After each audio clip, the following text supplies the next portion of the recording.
red button means we're live.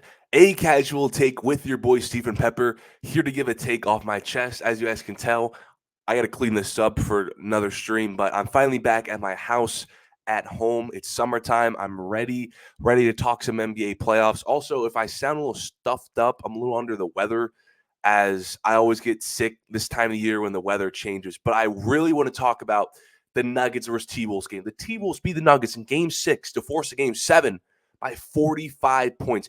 I never thought I'd see the day where the Denver Nuggets could be down 50 in a playoff game, belt to ass. The Timberwolves gave them last night.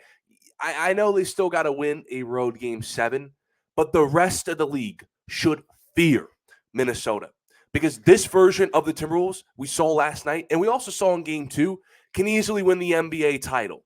Oh, but Steven, they just lost 3 straight games prior to last night. What changed? Well, Minnesota found themselves. You know, a big part of their brand of basketball relies on turning defense into offense. The ability to push the pace in transition and not allowing their opponent's defense to get set. And this is very key for Minnesota, because the reason why I didn't view them as contender going into the playoffs is because their half-court offense is pretty mid. They ranked 17th in offensive rating in the regular season. That's the worst of all Western Conference playoff teams. And in games 3 to 5, Denver absolutely cooked the Wolves defense, which forced the Wolves offense into more half-court sets, and they struggled to score. But last night, Minnesota came out with the defensive intensity that makes them special, and they took control at home. 20-0 run in the first quarter. Who puts a 20-0 run against Nikola Jokic in that Denver Nuggets team, one of the best units of my lifetime? I think this version of Minnesota can easily win the West and even go into Boston and win the Larry O. Because if they have the personnel, the size, the star, the energy to do this to Denver, who are they not doing this to? They can do this to OKC. They can do this to Dallas. They can do this to the Celtics, the Knicks, and if the Pacers somehow get to the NBA Finals. If they have the size, personnel, star, energy, do this to Denver, one of the best teams of my lifetime, who can they not do this to? Minnesota's defense, it's something else. The size, like McDaniels, Anthony Edwards, the athleticism, the physicality, Rudy Gobert, Defensive Player of the Year in the middle. What a bounce-back game that was for the Timberwolves. You know, these last games, they've been absolutely getting clowned online. Everyone loved them. We appointed them like one of the best defenses ever in the first 2 games when they were locking down the Denver Nuggets, and especially after Game 5, after they lost 3 straight games. Denver just had perfect offensive outings. Jokic was destroying Defensive Player of the Year, Rudy Gobert. Everyone turned on the Timberwolves. We were clowning them, saying that's a fraud depoy, and their insanity run is over. But again, they found that defensive intensity that makes them special as to why they won Game 1, blew out the Nuggets in Game 2, and won by 45 in Game 6. Denver shot just 30.2% from the field, 19.4% from behind the arc. I never thought I'd see the day where Nikola Jokic, this efficient Nuggets crew, could be held to 65 points before the starters are pulled, to 30% from the field, 19 from behind the arc. I think Minnesota, it's clear they kind of found their game plan defensively.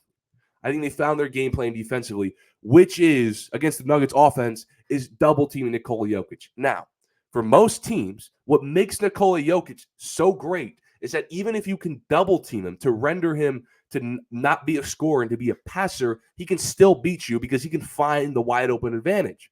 But against a Minnesota team, they have the athletes, the McDaniels, the Anthony Edwards, and the Nickeil Alexander-Walkers who can make the rotations out of a Jokic double team and still contest 3-pointers. Minnesota's basically saying, you know what, Jokic, you can get a 70% look at the rim every single time when you're one-on-one, even against our Defensive Player of the Year. We're going to double team you now and force the other guys to beat us. And it's worked last night. It worked in a couple games. It didn't work in games 3 to 5 because they were single coveraging Nikola Jokic.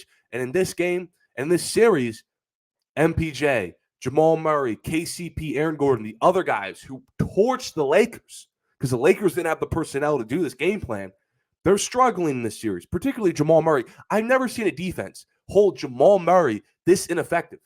Jamal Murray hitting buzzer beaters, against the Lakers. Jamal Murray, 10 points per game in fourth quarters against the Lakers.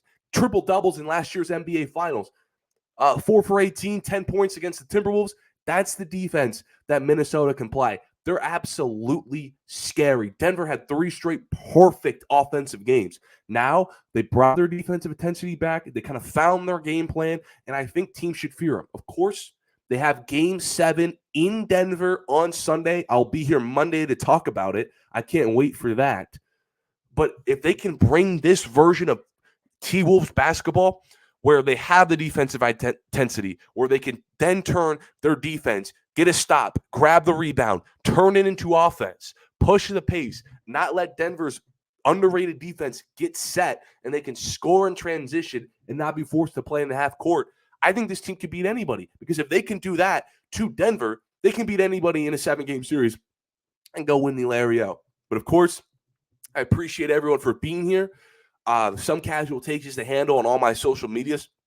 I'll be here on Monday to talk about that Game 7, and let's see if Minnesota brings this team again. And because I think Denver will try to make some adjustments, but if Minnesota can bring this team, this version of them, the defensive intensity on Sunday, we'll be on Monday talking about the Minnesota Timberwolves advancing to the conference finals for the first time, I think, since 2004.